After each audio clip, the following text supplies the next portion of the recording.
Hair growth ಚೆನ್ನಾಗಿರುತ್ತೆ, ದಪ್ಪವಾಗಿ ಬೆಳೆಯುವಂಥದ್ದು. ಈ ಹೆಣ್ಮಗು ಹುಟ್ಟುತ್ತೆ ಅನ್ನೋದಾದರೆ ಕೂದಲು ಬೆಳವಣಿಗೆ ಕಡಿಮೆ ಇರುತ್ತೆ. ಸೊ ಇದು 5th ಪಾಯಿಂಟ್ ಆಗಿರುತ್ತೆ. ಮತ್ತು ಹಾರ್ಟ್ ಬೀಟ್ಗೆ ಬರೋದಾದರೆ ಗಂಡು ಮಗುಗೆ ಬಂತು ಅಂದರೆ 160ಕ್ಕಿಂತ ಕಡಿಮೆ, 155 160ಕ್ಕಿಂತ.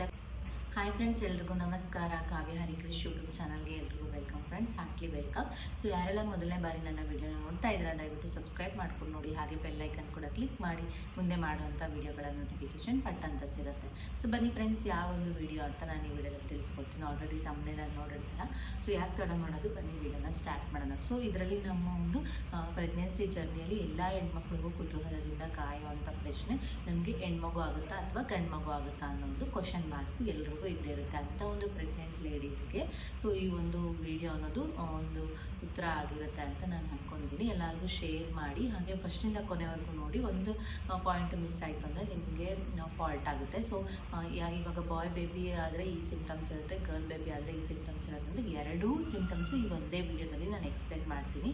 ಓಕೆನಾ, ಬನ್ನಿ ವಿಡಿಯೋನ ಸ್ಟಾರ್ಟ್ ಮಾಡೋಣ. ಸೊ ಮೊದಲಿಗೆ ಎಲ್ಲ ಗರ್ಭಿಣಿಯಾಗೆ ಕಾಡುವಂಥ ಪ್ರಶ್ನೆ, ಓಕೆ, ನನ್ನ ಹೊಟ್ಟೆಯಲ್ಲಿ ಗಂಡು ಪಾಪು ಇದೆಯಾ ಹೆಣ್ಣು ಪಾಪು ಇದೆಯಾ ಅನ್ನೋದು ಎಲ್ರಿಗೂ ಕಾಡುವಂಥ ಪ್ರಶ್ನೆ ಆಗಿರುತ್ತೆ.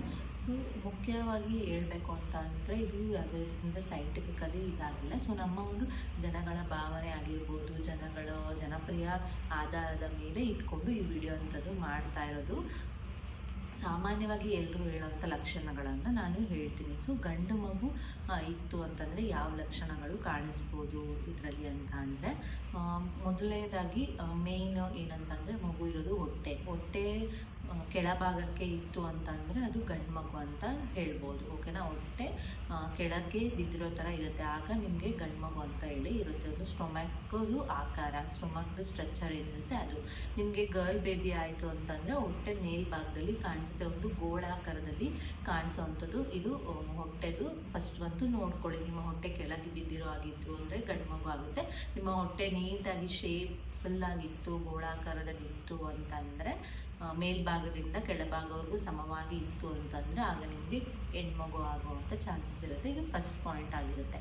ಸೊ ಸೆಕೆಂಡ್ ಪಾಯಿಂಟ್ ಬಂತು ಅಂತಂದರೆ ಗಂಡು ಮಗು ಅಲ್ಲಿ ಏನಾಗುತ್ತೆ ಅಂತ ಅಂದರೆ ಈ ಉಪ್ಪು ಖಾರ ತಿನ್ನೋವಂಥದ್ದು ಕ್ರೇವಿಂಗ್ಸು, ಉಪ್ಪು ಖಾರ ತಿನ್ನೋವಂಥದ್ದು ಜಾಸ್ತಿ ಇರುತ್ತೆ. ಸೆಕೆಂಡ್ ಪಾಯಿಂಟು ಇಲ್ಲಿ ಹೆಣ್ಣು ಪಾಪುಗೆ ಬರೋದಾದ್ರಿಂದ ನಿಮಗೆ ಸ್ವೀಟ್ ಕ್ರೇವಿಂಗ್ಸು ಜಾಸ್ತಿ ಇರುತ್ತೆ. ಈ ಐಸ್ ಕ್ರೀಮ್ಸ್ ಆಗಿರ್ಬೋದು, ಚಾಕ್ಲೇಟ್ಸ್ ಆಗಿರ್ಬೋದು, ಆ ರೀತಿ ತಿನ್ನೋವಂಥದ್ದು ಆಸೆ ಜಾಸ್ತಿ ಇರುತ್ತೆ. ಇದು ಸೆಕೆಂಡ್ ಪಾಯಿಂಟ್ಸು. ನಿಮಗೆ ಉಪ್ಪು ಖಾರ ಅತಿ ಹೆಚ್ಚಾಗಿ ತಿನ್ನೋವಂಥದ್ದು ಗಂಡು ಮಕ್ಕಳು ಲಕ್ಷಣಗಳು. ಹೆಣ್ಮಕ್ಳು ಲಕ್ಷಣಕ್ಕೆ ಬರಬೇಕು ಅಂತಂದರೆ ಸ್ವೀಟ್ ತಿನ್ನೋವಂಥದ್ದು ಹೆಣ್ಮಕ್ಳು ಲಕ್ಷಣ ಆಗಿರುತ್ತೆ.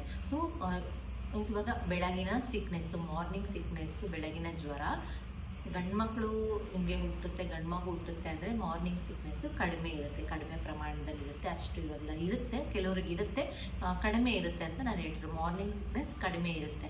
ಇಲ್ಲಿ ಹೆಣ್ಮಗುಗೆ ಬರೋದಾದರೆ ಮಾರ್ನಿಂಗ್ ಸಿಕ್ನೆಸ್ ಜಾಸ್ತಿ ಇರುತ್ತೆ, ಒಬ್ರೊಬ್ರಿಗೆ ಇಲ್ಲದೇನೂ ಇರ್ಬೋದು, ಬಟ್ ಜಾಸ್ತಿ ಇರುತ್ತೆ. ಆಗ ನಿಮಗೆ ನೋಡ್ಕೊಳ್ಳಿ ಇದು ಯಾವ ಥರ ಇರುತ್ತೆ ಅಂತ. ಮಾರ್ನಿಂಗ್ ಸಿಕ್ನೆಸ್ ಆಲ್ಮೋಸ್ಟ್ ಪ್ರೆಗ್ನೆನ್ಸಿ ಲೇಡೀಸ್ಗೆ ಇದ್ದೇ ಇರುತ್ತೆ. ಸ್ವಲ್ಪ ಮೂಡಿ ಫೀಲಿಂಗ್ ಆಗುತ್ತೆ. ಅದರಲ್ಲಿ ಕಡಿಮೆ ಗಂಡು ಮಗು ಇದೆ ನಿಮ್ಮ ಹೊಟ್ಟೆಯಲ್ಲಿ ಅಂದರೆ ಕಡಿಮೆ ಇರುತ್ತೆ. ಹೆಣ್ಮಗು ಇತ್ತು ಅಂತಂದರೆ ಸ್ವಲ್ಪ ಜಾಸ್ತಿ ಇರುತ್ತೆ. ಓಕೆನಾ, ನಿಮ್ಮ ಒಂದು ಫೇಸ್ ಗ್ಲೋ, ಮುಖ ಲಕ್ಷಣ, ಇದು 4th ಪಾಯಿಂಟ್ ಆಗುತ್ತೆ. ಮುಖ ಲಕ್ಷಣ ಗಂಡು ಮಗು ಇತ್ತು ಅಂತಂದರೆ, ನಾನು ಹೇಳೋ ಫಸ್ಟ್ ಪಾಯಿಂಟ್ಸ್ ಎಲ್ಲ ಗಂಡು ಮಗುದು, ಸೆಕೆಂಡ್ ಹೇಳುವಂಥದ್ದೆಲ್ಲ ಹೆಣ್ಣು ಮಗುದು. ಓಕೆನಾ, ಗಂಡು ಮಗು ಇತ್ತು ಅಂತಂದರೆ ನಿಮ್ಮ ಮುಖ ಲಕ್ಷಣ ಅನ್ನೋದು ಕಡಿಮೆ ಆಗುತ್ತೆ. ನಿಮ್ಮ ಸ್ಕಿನ್ ಟೋನು ಬ್ಲ್ಯಾಕ್ ಆಗ್ತಾ ಬರುತ್ತೆ, ಮೂಗೆಲ್ಲ ದಪ್ಪ ಆಗುತ್ತೆ, ಕುತ್ತಿಗೆ ಅನ್ನೋದೆಲ್ಲ ದಪ್ಪ ಆಗ್ತಾ ಬರುತ್ತೆ. ಓಕೆನಾ, ನಿಮ್ಮ ಮುಖ ಲಕ್ಷಣ ಕಡಿಮೆ ಆಗುತ್ತೆ, ಕಡಿಮೆ ಆಗುತ್ತೆ. ಓಕೆನಾ, ಅದೇ ಹೆಣ್ಮಗುಗೆ ಹೆಣ್ಮಗು ನಿಮ್ಮ ಹೊಟ್ಟೆಯಲ್ಲಿ ಇತ್ತು ಅಂತಂದ್ರೆ ನಿಮ್ಮ ಕಾಂತಿ, ನಿಮ್ಮ ಮುಖ ಲಕ್ಷಣ ಅನ್ನೋದು ಜಾಸ್ತಿ ಆಗುತ್ತೆ. ನಿಮಗೆ ಯಾವುದೇ ರೀತಿಯಾದಂಥ ಮೂಗು ದಪ್ಪ ಆಗೋದಾಗುತ್ತೆ. ಫೇಸಸ್ಸಲ್ಲಿ ಏನು ಚೇಂಜಸ್ ಕಾಣಿಸಲ್ಲ. ಹೆಣ್ಮಗು ಆಗುತ್ತೆ ಅಂದರೆ ಫೇಸಸ್ಸಲ್ಲಿ ಏನು ಚೇಂಜಸ್ ಕಾಣಿಸಲ್ಲ. ಅದೇ ಗಂಡು ಮಗು ಆಗುತ್ತೆ ಅಂದರೆ ನಿಮ್ಮ ಫೇಸಸ್ಸಲ್ಲಿ ಚೇಂಜ್ ಆಗುತ್ತೆ, ನಿಮ್ಮ ಮುಖ ನಿಮಗೆ ಅಂತಲೇ ಅನಿಸಲ್ಲ, ಆ ರೀತಿ ಚೇಂಜಸ್ ಆಗುತ್ತೆ.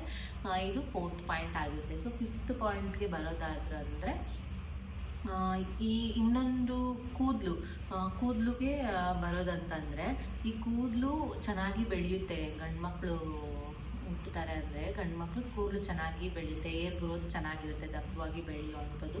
ಈ ಹೆಣ್ಮಗು ಹುಟ್ಟುತ್ತೆ ಅನ್ನೋದಾದರೆ ಕೂದಲು ಬೆಳವಣಿಗೆ ಕಡಿಮೆ ಇರುತ್ತೆ. ಸೊ ಇದು 5th ಪಾಯಿಂಟ್ ಆಗಿರುತ್ತೆ. ಮತ್ತು ಹಾರ್ಟ್ ಬೀಟ್ಗೆ ಬರೋದಾದರೆ ಗಂಡು ಮಗುಗೆ ಬಂತು ಅಂದರೆ 160ಕ್ಕಿಂತ ಕಡಿಮೆ, 155 160ಕ್ಕಿಂತ ಕಡಿಮೆ ಇತ್ತು ಅಂತಂದರೆ ಕಡಿಮೆ ಆಗ್ತಾ ಬರಬೇಕು. ಹಾರ್ಟ್ ಬೀಟು ಫಸ್ಟ್ ಸ್ಕ್ಯಾನಿಂಗಲ್ಲಿಂದ ಲಾಸ್ಟ್ ಸ್ಕ್ಯಾನಿಂಗ್ವರೆಗೂ ಕಡಿಮೆ ಆಗ್ತಾ ಬರಬೇಕು. ಆ ಒಂದು ಕಡಿಮೆ ಪ್ರಮಾಣದ ಡಿಗ್ರಿ ಬಂದು 160 ರೇಟಲ್ಲಿ ಕಡಿಮೆ ಇರಬೇಕು. ಅದೇ ಹೆಣ್ಮಗುಗೆ ಬಂತು ಅಂದರೆ ಜಾಸ್ತಿ ಆಗ್ತಾ ಹೋಗುತ್ತೆ. 160 ಮುಂಚೆ ಕಡಿಮೆ ಇದ್ದು ಅದು ಇನ್ಕ್ರೀಸಿಂಗ್ ಲೆವೆಲಲ್ಲಿ ಇತ್ತು ಅಂದರೆ ಹೆಣ್ಮಗು ಆಗುತ್ತೆ, ಡಿಕ್ರೀಸಿಂಗ್ ಲೆವೆಲಲ್ಲಿ ಇತ್ತು ಅಂದರೆ ಗಂಡು ಮಗು ಆಗುತ್ತೆ. 160ಕ್ಕಿಂತ ಹೆಚ್ಚು ನಿಮ್ಮ ಹಾರ್ಟ್ ಬೀಟ್ ಇತ್ತು ಅಂತ ಅಂದರೆ ನಿಮಗೆ ಹೆಣ್ಮಗು ಆಗುತ್ತೆ. 160ಕ್ಕಿಂತ ಕಡಿಮೆ ಇತ್ತು ಅಂತಂದರೆ ಗಂಡು ಮಗು ಆಗುವಂಥ ಚಾನ್ಸಸ್ ಇರುತ್ತೆ. ಸೊ ಇದು ನಿಮಗೆ 6th ಪಾಯಿಂಟ್ ಆಗಿರುತ್ತೆ. ಓಕೆನಾ. ಸೊ ನೆಕ್ಸ್ಟ್ ಬರೋದಂತಂದರೆ ಹಾರ್ಟ್ ಬೀಟ್ ಆಯಿತು. ದೇಹದಲ್ಲಿ ಸುಸ್ತು ದಣಿವು ಹೆಚ್ಚಿರುತ್ತೆ ಹೆಣ್ಮಗು ಆಯಿತು ಅಂತಂದರೆ. ಗಂಡು ಮಗುಗೆ ಅಂತಂದರೆ ದೇಹದಲ್ಲಿ ದಣಿವು ಆಲ್ಮೋಸ್ಟ್ ಎಲ್ಲ ಪ್ರೆಗ್ನೆಂಟ್ ಲೇಡೀಸ್ಗೂ ಇರುತ್ತೆ.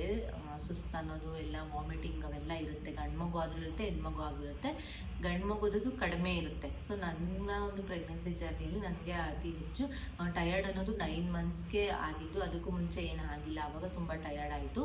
ಬಟ್ ಇದು ರಿಲೇಟೆಡ್ ವಾಮಿಟಿಂಗ್ ಅವೆಲ್ಲ ಏನೂ ಆಗಿಲ್ಲ. ಬಟ್ ಬಾಯ್ ಬೇಬಿಗೆ ಕಡಿಮೆ ಇರುತ್ತೆ, ಗರ್ಲ್ ಬೇಬಿಗೆ ವಾಮಿಟಿಂಗು, ಸುಸ್ತು, ಟಯರ್ಡ್ನೆಸ್ ಅನ್ನೋದು ಜಾಸ್ತಿ ಇರುತ್ತೆ. ಓಕೆನಾ. ಇದು ಈ ಒಂದು ಡಿಫ್ರೆನ್ಸು 7th ಅಂತ ಡಿಫ್ರೆನ್ಸ್ ಆಗಿರುತ್ತೆ. ಓಕೆ.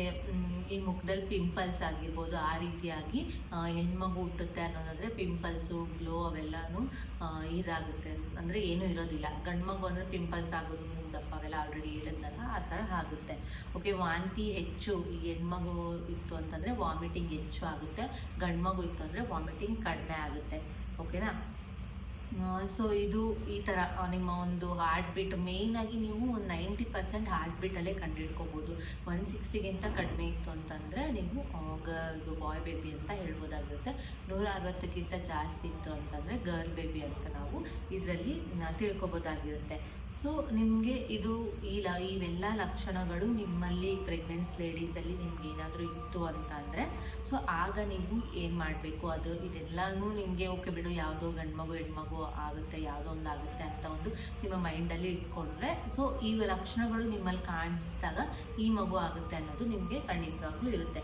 ನಿಜವಾಗ್ಲಿಗೂ ನೀವೇನು ಗಮನಿಸಬೇಕಾಗಿರೋ ಅಂದರೆ ಒಳ್ಳೆಯ ಆಹಾರ ತೊಗೊಳ್ಳಿ, ಮತ್ತು ಡಾಕ್ಟರ್ಸ್ ಕೊಟ್ಟಿರ್ತಾರಲ್ಲ ಅದೇನು ಪ್ರಿಸ್ಕ್ರಿಪ್ಷನ್ನು ಅದೆಲ್ಲ ತೊಗೊಳ್ಳಿ. Folic acid tablets, iron tablets, folic acid, iron tablet ಕಂಪಲ್ಸರಿಯಾಗಿ ತೊಗೊಳ್ಳೇಬೇಕಾಗುತ್ತೆ.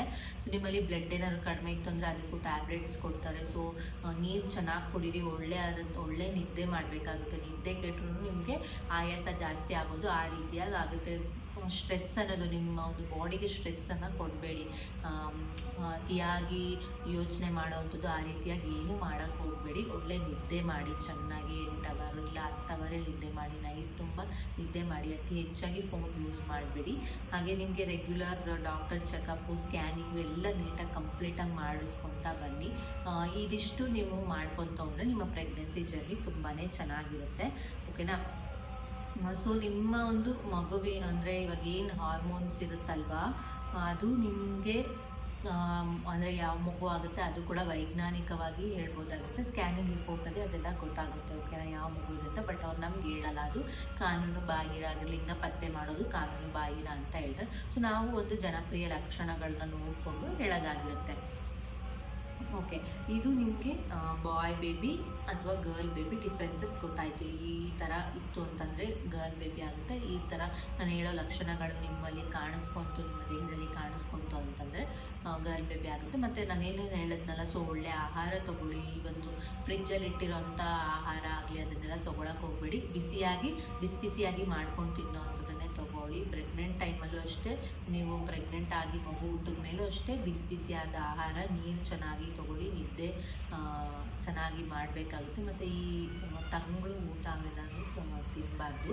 ಸೊ ಫ್ರಿಜ್ಜಲ್ಲಿ ಇಟ್ಟಿರೋ ಐಟಮ್ಸು ಅವೆಲ್ಲ ಏನು ತಿನ್ನಕ್ಕೆ ಹೋಗಬೇಡಿ. ಅತಿಯಾಗಿ ಬಿಸಿಯಾಗಿ ಯಾವಾಗೇ ಪ್ರಿಪೇರ್ ಮಾಡಿರುವಂಥ ಊಟಗಳನ್ನು ತಿಂದಾಗ ನಿಮ್ಮ ಮಗು ಮತ್ತು ನೀವು ಆರೋಗ್ಯಕರವಾಗಿ ಇರ್ತೀರ. ಸೊ ಇದೆಲ್ಲ ಟ್ಯಾಬ್ಲೆಟ್ಸ್ಗಳು ತೊಗೊಳ್ಳಿ ಚೆನ್ನಾಗಿ. ಮತ್ತು ಒಳ್ಳೆ ತರಕಾರಿ ಫ್ರೂಟ್ಸ್ ಆಗಿರ್ಬೋದು. ನಾನು ಫ್ರೂಟ್ಸ್ ಯಾವ್ಯಾವ ತಿನ್ನಬೇಕು ಅಂತ ವೀಡಿಯೋದಲ್ಲೆಲ್ಲ ಅಪ್ಲೋಡ್ ಮಾಡಿದ್ದೀನಿ, ನೋಡಿ ಅದು ತಕ್ಕಂತೆ ಫ್ರೂಟ್ಸನ್ನು ತಿನ್ನಿ. ಸೊ ಇದೆಲ್ಲ ಮಾಡಿಕೊಂಡಾಗ ನಿಮ್ಮ ಬೇಬಿ ಅನ್ನೋದು ಹೆಲ್ದಿ ಆಗಿರುತ್ತೆ. ಸೊ ಈ ವಿಡಿಯೋ ನಿಮಗೆ ಖಂಡಿತವಾಗ್ಲೂ ಇಷ್ಟ ಆಗಿದೆ ಅನ್ಕೋತೀನಿ. ಇಷ್ಟ ಆಗಿರೋಲ್ಲ ಲೈಕ್ ಮಾಡಿ, ಕಮೆಂಟ್ ಮಾಡಿ, ಶೇರ್ ಮಾಡಿ. ಮುಂದೆ ಒಳ್ಳೆ ವಿಡಿಯೋಗಳೊಂದಿಗೆ ಬರ್ತೀನಿ. Thank you so much. Bye bye, take care, love you all.